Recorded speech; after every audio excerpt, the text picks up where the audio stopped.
মহা তপস্বিনী সুবল কন্যা। আমি মহা হতভাগিনী দুঃখী মাতা,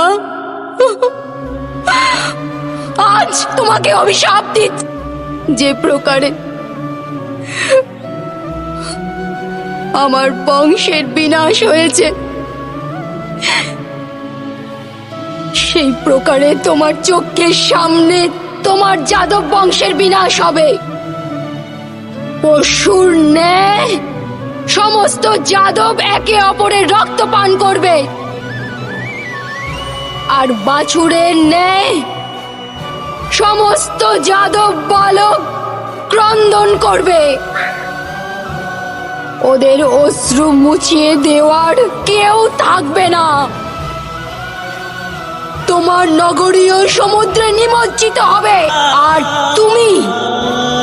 তুমি কোনো জঙ্গলে একলা অশক্ত এক বৃদ্ধ পশুর ন্যায় এক শিকারীর হস্তে তীরবিদ্ধ হবে।